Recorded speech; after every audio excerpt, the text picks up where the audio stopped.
नमस्कार मित्रों, स्वागत है आपका मेरे YouTube चैनल पर। आज के इस वीडियो में हम देखने वाले कि अस्तर वाले ब्लाउज को कैसे स्टिच करते हैं। चैनल पर पहली बार आए तो वीडियो को लाइक और चैनल को सब्सक्राइब जरूर करें। तो यहाँ पे मैंने कटिंग के पार्ट्स ले लिए हैं। यह हमारा कटोरी साइज का ब्लाउज है।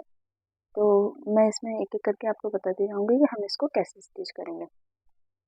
यहाँ पे सबसे पहले हम जो भी हमारा अस्तर वाला ब्लाउज है, अस्तर प्लस हमारा फैब्रिक, इसको हम सबसे पहले कच्चा कर लेंगे। कच्चा मतलब हम इस पे फ्री सिलाई लगा लेंगे कि जिससे कि हमारा अस्तर और फैब्रिक पूरी तरीके से सेट हो जाए। यहाँ पे मैंने कटोरी के पार्ट ले लिए हैं। ये हम अस्तर वाला ब्लाउज स्टिच करते हैं तो हमारा ध्यान रखने वाला पार्ट ये होता है कि ना ही हमारा फैब्रिक ऊपर का अस्तर हिले और ना ही नीचे का। तो हमें उसको एक तरफ से हाथ रखते हुए आराम से स्टिच करना होता है।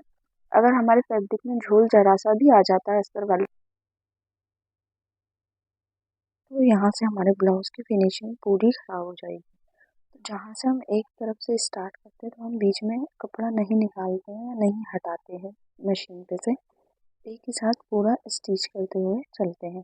और जो भी अनइवन फैब्रिक है उसको हम यहाँ पे कट कर देंगे। यहाँ पर मैंने दोनों पार्ट्स तैयार कर लिए हैं, जैसे कि आप देख सकते हैं वीडियो में। और जो भी अनइक्वल पार्ट है उसको मैं यहाँ पे कट कर दूंगी।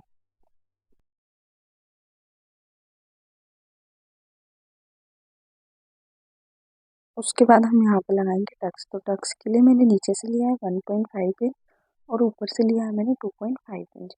जिस तरीके से निशान लगाया है उसी के ऊपर हम यहाँ पे स्टिच लगा लेंगे। स्टिच को हम डबल कर लेंगे जिससे कि हमारी सिलाई जो है वो पक्की हो जाएगी। दोनों पार्ट्स में हम यहाँ पे सेम ही साइज का निशान लगाएंगे, जैसे नीचे से 1.5 इंच और ऊपर की ओर से 2.5 इंच।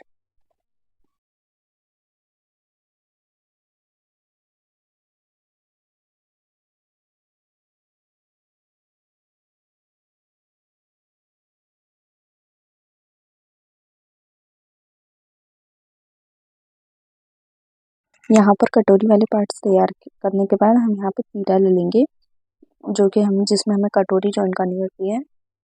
उसको भी यहाँ पे हम कच्चा कर लेंगे। कच्चा करने के लिए नीचे फैब्रिक दोनों को अटैच कर लेंगे साथ में।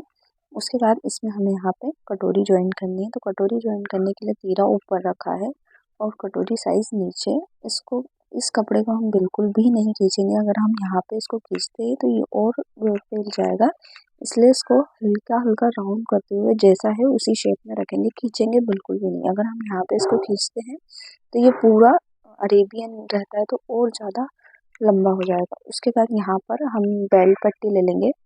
बेल्ट पट्टी को भी हम यहाँ पर पलट लेंगे। जिस तरीके से हमने सारे पार्ट्स जॉइंट करे हैं उसी तरीके से यहाँ पे भी हम इसको पलट लेंगे नीचे से, क्योंकि हमें इसमें नीचे पट्टी नहीं लगानी होती है, अस्तर वाला है। अगर हम नॉर्मल ब्लाउज सिलते हैं तो हमें यहाँ पे पट्टी लगानी पड़ती है, और ये अस्तर वाला है तो इसमें हमें पट्टी लगाने की ज़रूरत नहीं होती। हम यहाँ पे इसको ऐसे ही पलट लेते हैं। पलटने के बाद ऊपर से भी हम इसको यहाँ पे पूरा पक्का कर लेंगे, जिससे कि फैब्रिक हमारा सेट हो जाए नीचे और ऊपर का दोनों का। और जो एक्स्ट्रा जो फैब्रिक है अनइवन फैब्रिक, उसको हम यहाँ पर कट कर देंगे। सॉरी फ्रेंड्स, मैं आपको बीच की वीडियो नहीं बता पाई क्योंकि मेरे यहाँ लाइट चली गई थी। मैंने यहाँ पर इसको जोड़ लिया है, सिर्फ वही दिखा रही हूँ। और उसके बाद अब यहाँ पर हम बैक पार्ट में नेक की कटिंग कर लेंगे। तो बैक पार्ट में नेक की विड्थ मैंने ली है यहाँ पर 2.3 इंच, और नीचे से हमने इसकी लेंथ ले ली है 8.5 इंच, और नीचे से मैंने यहाँ पे ले लिया है 2.5 इंच। और यहाँ पे हम राउंड नेक ही बना रहे हैं क्योंकि ये सिंपल ब्लाउज है राउंड नेक वाला। तो इसमें राउंड नेक ही चाहिए हमारे क्लाइंट को, तो यहाँ पे मैं राउंड नेक तैयार कर रही हूँ। अब जिस तरीके से हमने बाकी सारे फैब्रिक को ज्वाइन करा था, जैसे कि फैब्रिक हमने कच्चा कर लिया था, उसी तरीके से यहाँ पे भी हम इसको सेट कर लेंगे। और जिस तरीके से हमने बेल्ट की पट्टी को पलटा था सेम उसी तरीके से यहाँ पे हमें बाद में भी बेल्ट वाली थी। तो मैं यहाँ पे मेन फैब्रिक अस्तर को रखते हुए यहाँ पे इसको कट कर लूँगी। और कट करने के बाद इसको हम पीछे से पलट लेंगे। तो पीछे नीचे से जो है हमें 1/2 इंच ही पलटना होता है, ज़्यादा नहीं। 1/2 इंच से ज़्यादा पलटेंगे तो हमारी बैक साइज की लेंथ कम हो जाएगी।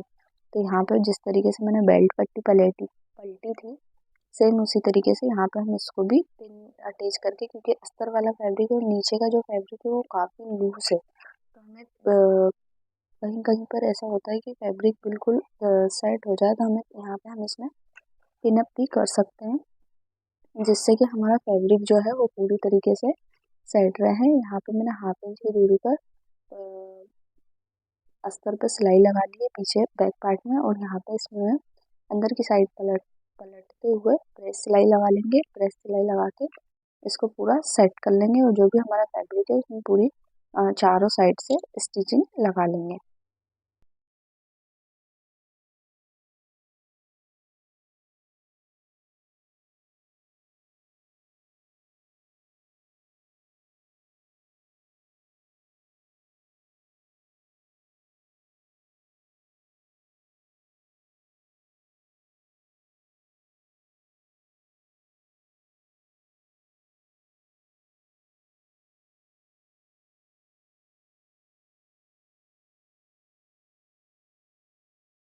सिलाई लगाने के बाद जो भी अनइवन कपड़ा रहेगा उसको हम पूरा क्लीन कर देंगे। यहाँ पे पूरा कट कर देंगे जो भी अनइवन फैब्रिक होगा। उसके बाद हम यहाँ पे बैक पार्ट में टक्स लगाएंगे।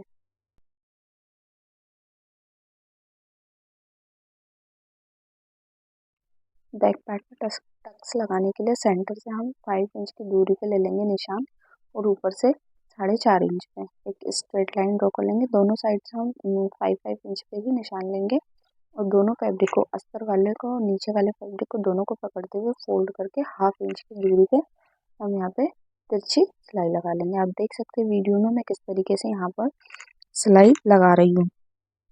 सेम उसी तरीके से हम दोनों साइड में सिलाई लगा के पूरा स्टिच कर लेंगे।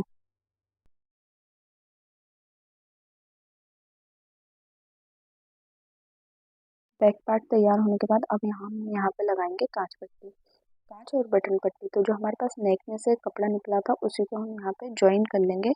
ज्वाइन करके हम यहाँ पे जो लेफ्ट साइड, अगर आपके क्लाइंट को लेफ्ट साइड चाहिए तो लेफ्ट साइड, और राइट साइड चाहिए तो राइट साइड में जहाँ भी बटन पट्टी चाहिए उसको देखते हुए, ब्लाउज को देखते हुए, या हम क्लाइंट से पूछ लेते हैं किस साइड में रहता है, किस साइड में चाहिए उनको, तो उसी साइड में हम यहाँ पे इसको बटन पट्टी लगा लेंगे। और कांच पट्टी भी हम इसी तरीके से लगा लेंगे जिस तरीके से हम बटन पट्टी लगा रहे हैं, सेम उसी तरीके से। बट कांच पट्टी में हमें पट्टी जो है वो अंदर की साइड फोल्ड करनी होती है, और बटन पट्टी की पट्टी जो होती है हमारी वो बाहर की साइड में दिखती है।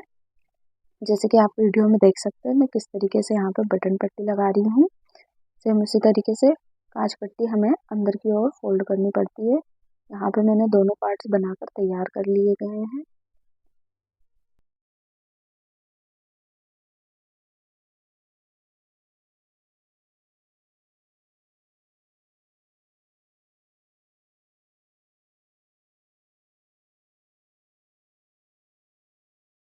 उसके बाद यहाँ पर हमारा स्लीव्स का पार्ट है, तो स्लीव्स को भी हम जिस तरीके से बाकी पार्ट्स हमने जॉइंट करके सेट किए है उसी तरीके से स्लीव्स को भी हम यहाँ पर स्टिचिंग लगा लेंगे, और इसको अंदर की साइड पलट लेंगे।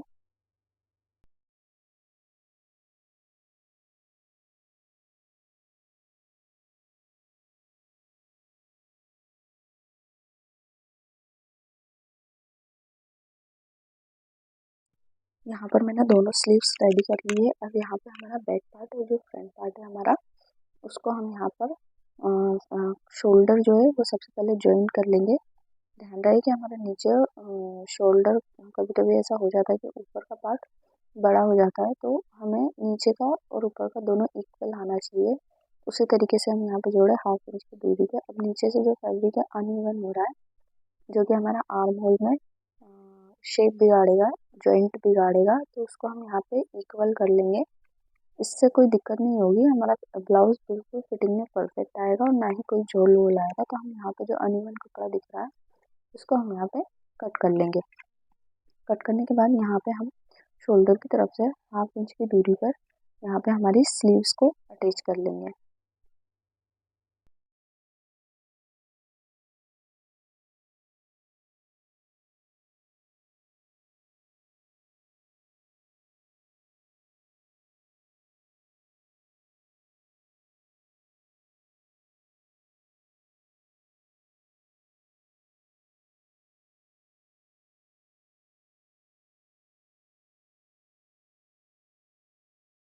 दोनों तरफ की स्लीव्स अटैच करने के बाद सेंटर से हम यहाँ पे कमर का निशान लगा लेंगे। जो भी हमारा फोर्थ पार्ट है वेस्ट का और चेस्ट का फोर्थ पार्ट, और जो हमारी स्लीव्स राउंड का फोर्थ पार्ट।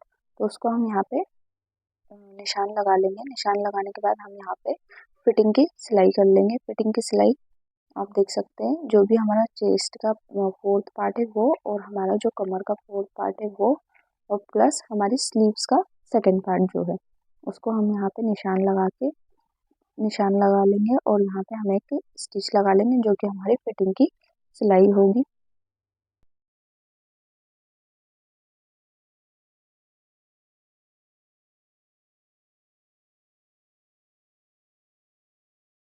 यहाँ पर हमारे ब्लाउज की फिटिंग कंप्लीट हो गई है। अब बचा हमारा नेक का पार्ट। तो नेक में हमें पाइपिंग लगानी है। तो पाइपिंग के लिए मैंने यहाँ पे 1.5 इंच की एक अरेबियन पट्टी कट कर ली है। ध्यान दीजिए कि इसमें 2 पट्टी है।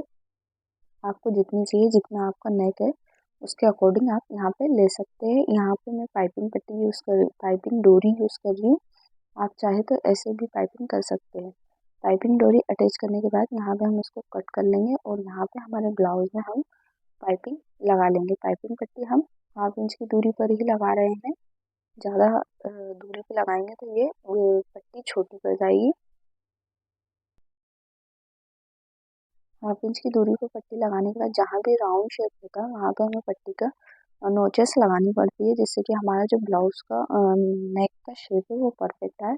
पट्टी को अब मैं 1/2 इंच फोल्ड कर दूंगी नीचे से, और फिर इसे एक और बार मुझे फोल्ड करना पड़ेगा यहाँ से, जिससे कि मेरी पाइपिंग तैयार हो जाएगी। और इसी के साथ मेरे ब्लाउज की वीडियो अगर आपको पसंद आए तो वीडियो को लाइक और चैनल को सब्सक्राइब ज़रूर करें। Thanks for watching my video. Please subscribe my YouTube channel.